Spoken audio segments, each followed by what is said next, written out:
그 부분에 세균이나 곰팡이가 자라기가 너무 쉬워지는 거죠. 우리가 물티슈로 대충 닦는 것만으로는 그런 것들이 안 닦이다 보니까 묻어있는 거를 제대로 닦고 싶다라고 하면 애기들 쓰는 가제 수건이라고 하나요? 그런 거를 이제 물에 묻혀서 이제 전자레인지에 살짝 뭐 한 30초 이 정도 돌리면 좀 약간 미지근하면서 좀 따뜻한 정도가 되거든요. 어려운 강아지 키우기 쉽게 알려드립니다. 오늘은 강아지 피부병에 대해 준비했고요. 이에 대해 설명해 주실 원장님 모셨습니다. 안녕하세요. 저는 라퓨클레르 동물 피부 클리닉에서 일하고 있는 원장 이나은입니다. 반갑습니다. 네, 반갑습니다. 라퓨클레르 하면 이게 피부 동물 병원이잖아요. 어떤 문제로 보통 보호자분들 강아지들이 가장 많이 오나요? 질환으로 말고 증상으로 탑3를 나눠본다라고 하면 네. 이제 3위는 눈물이 많이 나는 눈물 자국 때문에 오시는 경우들이 많고 이제 2위가 이제 많이 아시는 귀병 증상, 외염이라고 하는 증상으로 많이 내원을 하고요. 네. 이제 1순위는 아무래도 발사탕을 많이 한다 이렇게 해서 많이 오시는 것 같아요. 뭐 눈물, 귀병, 발사탕 해주셨는데 얘네들은 그럼 왜 이렇게 막 긁고 핥고 이러는 거예요? 아무래도 가장 흔한 원인 중에 1순위는 이제 알러지라고 보시면 돼요. 알러지. 크게 두 가지로 나누면 이제 환경에 대한 알러지, 우리가 아토피라고 부르는 게 있고 이제 음식에 대한 식이 알러지 이렇게 크게 두 가지로 보실 수 있는데 이 두 가지가 증상만을 놓고 보면 원인을 찾기가 되게 어렵거든요. 제가 이렇게 틀린 그림 찾기라고 써놨어요. 요 왼쪽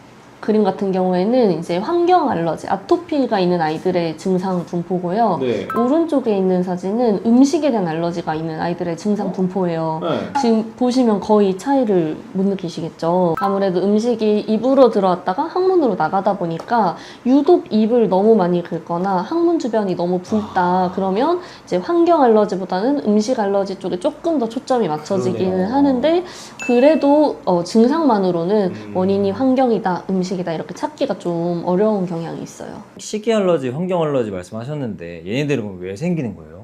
유전적인 소인이 많이 좀 있다고 보시면 돼요. 네네. 그래서 저희 병원에 이제 피부 전문 병원이다 보니까 오는 아이들의 좀 품종 분포가 있다. 대표적으로 이제 비숑 아이들이 좀 가장 많이 오는 것 같고요. 말티즈, 푸들 이런 아이들도 이제 알러지 증상이 많고 최근에 또 많이 오는 아이들은 꽃동드 둘레 아이들도 알러지가 생각보다 좀 많은 것 같아요. 푸우가 딱 이 왼쪽에 눈물이 좀 많고 반대쪽은 거의 없습니다. 눈물이 푸는 원래 진짜 양쪽 다 심했었는데 많이 좋아진 케이스긴 하거든요. 이거 왜 생기는지 좀 일단 궁금한데요. 근데 이제 일반적으로 가장 흔한 원인은 이제 알러지 증상인 경우들이 많고요.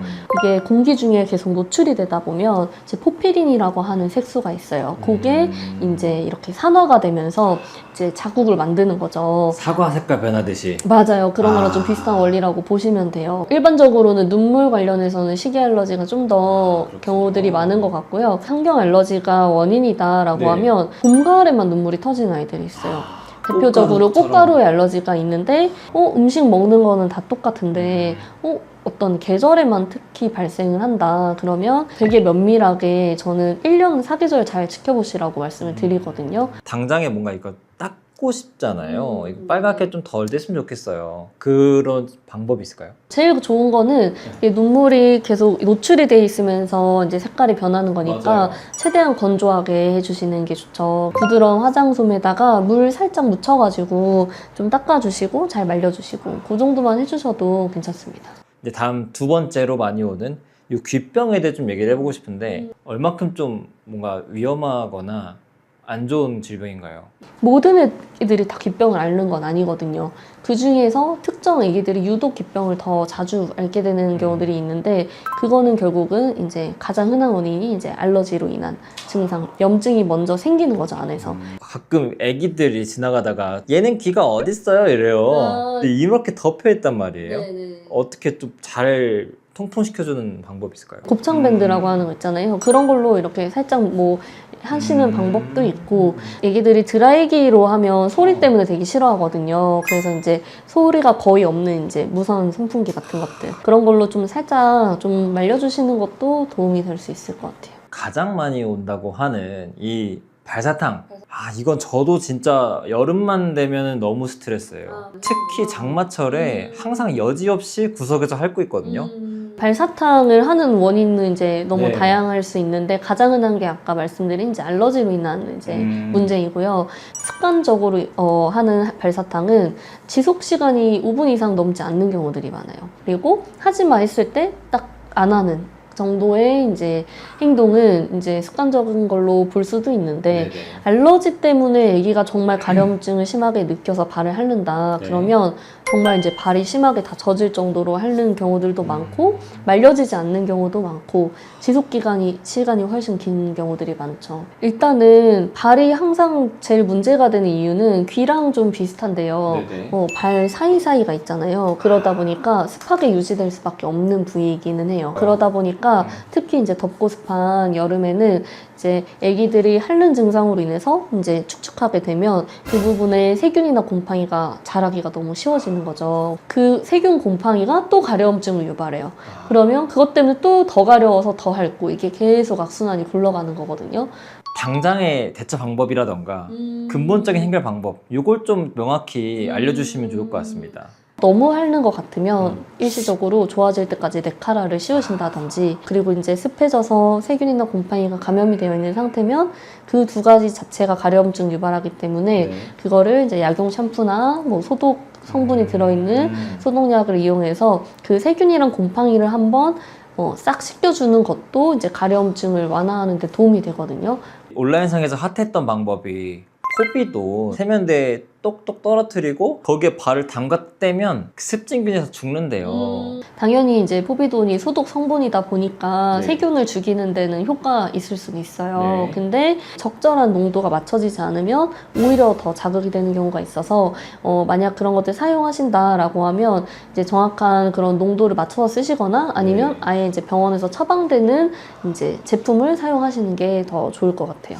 좀 그 황금 비율 그거 좀 알 수 있을까요? 피부에 적용을 할 때 크게 이제 자극이 안 되는 농도는 0.2% 정도라고 이제 많이 하고요. 100ml 중에 2ml를 이제 원액을 넣고 나머지 98ml를 정제수를 넣는 거죠. 발 닦아주는 거 산책 끝나고 요게 또 자연스럽게 궁금하거든요. 어떤 사람은 뭐 이렇게 샴푸가 좋다 이렇게 좀 나뉘는데 요거 좀 각각 장단점이나 더 좋은 게 있다면 알 수 있을까요? 물티슈 같은 경우에는 아무래도 가볍게 닦아내기 정도의 목적으로는 괜찮을 것 같거든요. 네. 대신 이제 물티슈를 어떤 제품을 선택하느냐도 좀 되게 중요할 것 같고요. 사람이랑 강아지 pH가 다 다르다 보니까 이제 산성도가 좀 중성에 맞춰져 있는 제품이면서 천연 그런 제품들이 아무래도 조금 자극이 덜 할 것 같고요. 발에 알러지가 되게 심한 아이들 같은 경우에는 산책을 하면서 풀씨든 아니면 뭐 어떤 송진가루든 그런 것들이 발에 붙을 수밖에 없거든요. 네네네. 그게 이제 만약 직접적으로 알러지를 유발하는 거다. 그러면 우리가 물티슈로 대충 닦는 것만으로는 그런 것들이 안 닦이다 보니까 발사탕이 되게 심해지는 경우들이 있어요. 그런 경우에는 조금 더 이제 세정력이 이제 강한 것들로 이제 좀 제대로 씻겨주는 게 필요할 수 있죠. 이게 씻기는 것만큼이나 말리는 것도 되게 중요하거든요. 맞아요. 한번 씻기실 거다. 그러면 제대로 말린다는 각오를 하시고 씻기시는 게 좋고요. 근데 이제 그런 것들도 너무 사실은 힘들다. 근데 맞아요. 좀 묻어있는 거를 제대로 닦고 싶다라고 하면 애기들 쓰는 가제 수건이라고 하나요? 그런 거를 이제 물에 묻혀서 이제 전자레인지에 살짝 뭐 한 30초 이 정도 돌리면 좀 약간 미지근하면서 좀 따뜻한 정도가 되거든요. 물티슈보다는 조금 더 잘 닦이면서 물로 완전히 씻기는 것보다는 좀 간편한 이런 정도의 방법이 될 것 같아서 괜찮을 것 같아요. 간혹 애기들 중에 건조해서 또 핥는 경우들도 있어요. 그래서 이제 저는 약용 샴푸나 이런 것들 물로 좀 자주 씻겨야 되는 아이들이다라고 하면 약용 샴푸를 쓰고 네. 그 다음에 이제 어느 정도 말리고 난 다음에 보습크림을 발라주시면 그런 건조함으로 인한 문제도 해결이 되거든요. 그래서 그렇게 좀 순서대로 하시는 것도 괜찮을 것 같아요. 이렇게 선생님 모셔가지고 강아지 피부병 많은 보호자분들이 어려워하시는 걸 얘기를 좀 해봤어요. 그래서 다음에 또 모셔서 우리 푸우랑 같이 좋은 내용 많이 알려주시면 좋을 것 같습니다. 여기서 마치겠습니다. 네, 감사합니다. 감사합니다. 안녕. 저도 어디 인사해야 네, 되나요? 안녕.